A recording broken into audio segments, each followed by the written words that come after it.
You've probably heard in a lot of memoir books, memoir tips books, the importance of description.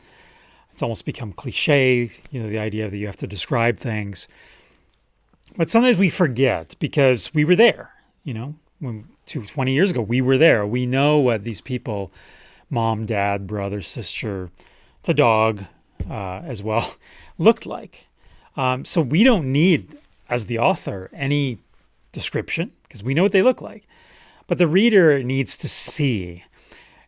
So you'll be adding in your memoir a description of people, places, dogs, and so on.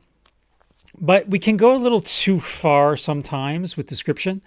Here's an example. This is from a student of mine who wanted to describe Miss Benfield. Miss Benfield stood 5 feet inches tall. She wore frost pink lipstick. She wore short A-line dresses that covered a quarter to half of her thighs. She parted her short curly hair in the middle. She put gel on her hair so it looked shiny and smooth. She laughed loudly like some wandering spirit laughing. Her big dark brown eyes emitted intensity and hostility. She decorated her eyelids with pink and bronze eyeshadow. I did not find this serene, graceful face. Instead, I saw a frown. I saw a short cane at the corner of her brown polished table. Not the bamboo stick the kids talked about. So there's a teacher, later in the story, that bamboo stick is going to be important because the kids are worried this teacher, Miss Benfield, is going to hit them with it. But the author felt the need to describe it. And I like that urge on the author's part to want to show us what this individual looks like. I want to see this individual. And more often than not, I'm telling writers when I'm reading their rough drafts, just get some details in about how this person looked because they don't look any different than any of the other characters in the story. But I find this can go a little too far. So in this paragraph, we are essentially stopping the story. The story has stopped. Nothing's happening. And we've paused it and we've said, here, we want to describe completely and totally the teacher, Miss Benfield. Your reader is going to be bogged down here. The reader is going to be bogged down with too much detail. They're going to wonder why I'm getting all this detail.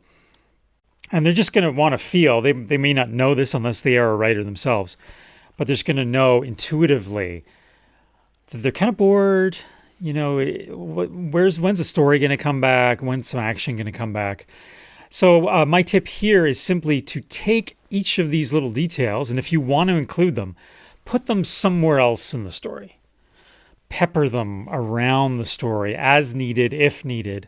Some of these may not even be needed.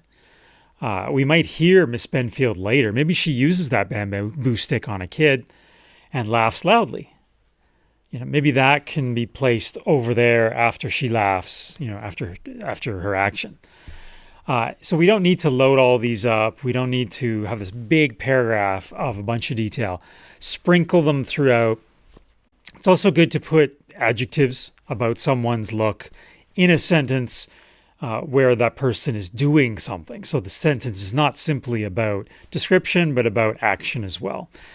For example, the example I always give is, her red dress fluttered in the breeze as she ran down the street. So we get the red dress, we can see a bit of her, but the sentence is about her running down the street. So just kind of pepper your writing with these details. Give us some amount of detail so we can see people, really the important characters. If they're not important, you don't need to do any of this. If it's just the valet at the restaurant, then you don't need to describe them. Unless they're your long lost father or something like that. But for the important characters, you want to have description, but temper it. Be subtle with it.